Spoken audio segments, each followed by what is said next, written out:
আসসালামু আলাইকুম রহমতুল্লাহি ওয়া বারাকাতুহু। দৈনন্দিন গল্পের আরও একটি ভিডিওয়ে আপনাদেরকে স্বাগতম। শুরু করছি আজকের ভিডিও।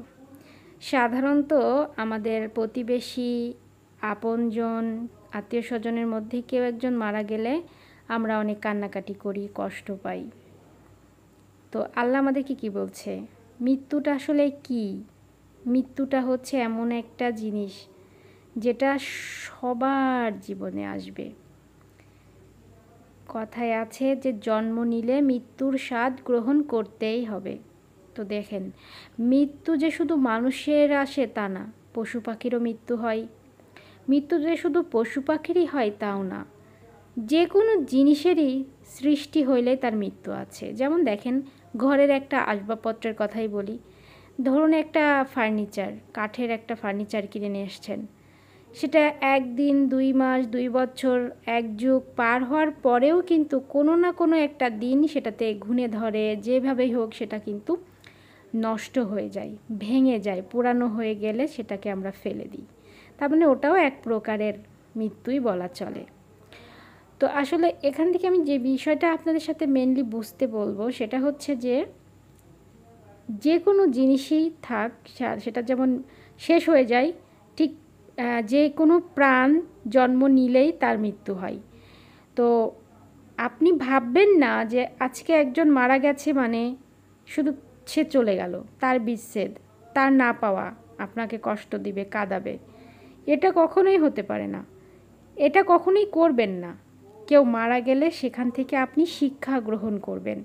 আপনার খারাপ লাগবে, আপনি কষ্ট পাবেন, কিন্তু মেনলি যেটা করতে হবে সেটা হচ্ছে এখান থেকে আপনাকে একটা শিক্ষা গ্রহণ করতে হবে। শিক্ষাটা কি? শিক্ষাটা সেটা হচ্ছে যে অমুক মরে গেছে বা মারা গেছে, পৃথিবী ছেড়ে চলে গেছে। তো সে চলে গেছে মানে আমিও চলে যাব। তো তার জায়গায়, তার অবস্থানে নিজেকে দাঁড় করাতে হবে।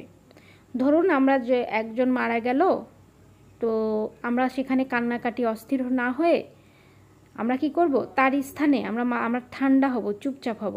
এরপর তার স্থানটাতে আমরা দাঁড় করাবো। তার যেই অবস্থানটা, অর্থাৎ কবরের মধ্যে যে সে চলে গেল, তার যে পুরো বাড়িটা ফাঁকা হয়ে গেল, তার যে জায়গাগুলো ছিল, তার যে জামা কাপড়, জিনিসপত্র সব কিছু সে রেখে গেল, এই জায়গাটাতে নিজেকে দাঁড় করাতে হবে। নিজে ভাবতে হবে যে এইখানে আমি আছি।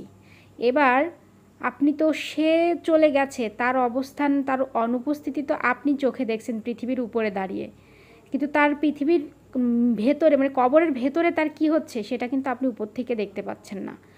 এই জন্য আপনাকে কি করতে হবে? আপনাকে হচ্ছে দুনিয়ার মোহ ত্যাগ করার জন্য সহজ একটা উপায়, সেটা হচ্ছে কারণ মৃত্যুতে নিজেকে সেই জায়গায় দাঁড় করিয়ে অবস্থান পরিবর্তন করা।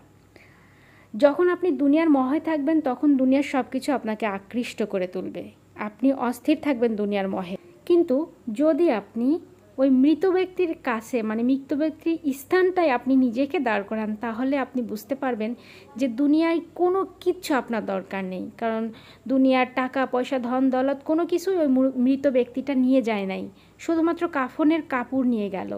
তার মানে আপনারও তখন টনক নড়বে, তখন আপনিও চিন্তা করবেন যে তাই তো, তার সব কিছুই পৃথিবীতে রেখে গেল, তার মানে আমারও সব কিছু আমি পৃথিবীতে রেখে যাব। তাহলে যাওয়ার মধ্যে আমার সাথে যাবে হচ্ছে নামাজ, ভালো কাজ, আল্লাহ যা করতে বলেছে সেটা, আল্লাহ যা করতে নিষেধ করেছে সেটা না করা।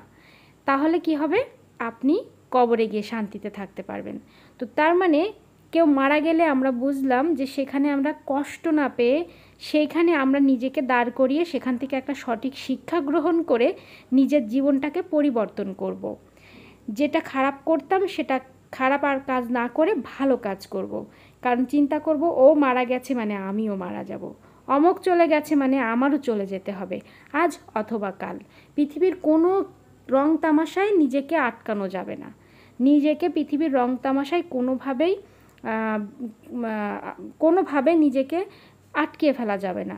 অমুক রং তামাশায় মেতে আছে, আনন্দ উল্লাস করছে, আমিও করব, হ্যাঁ অমুকের এই আছে ওই আছে আমারও দরকার, এগুলো কোনো কিচ্ছু করা যাবে না ভাই। মাথায় রাখতে হবে দুনিয়া মাত্র দুদিনের, আজকে আছি কালকে নাই। সো আল্লাহ তাআলা যা করতে নিষেধ করেছে আমরা তা কোনোভাবেই করব না, সেটা যে কোনো ওয়েতে হোক। তো আশা করি আমি কি বোঝাতে চেয়েছি এই ভিডিও থেকে আপনারা বুঝতে পেরেছেন। যদি ভালো লাগে ভিডিওটি সবার কাছে শেয়ার করবেন। আজকে এই পর্যন্ত, সবাই ভালো থাকবেন, আমার জন্য দোয়া রাখবেন। আসসালামু আলাইকুম ওয়া রাহমাতুল্লাহি ওয়া বারাকাতুহু।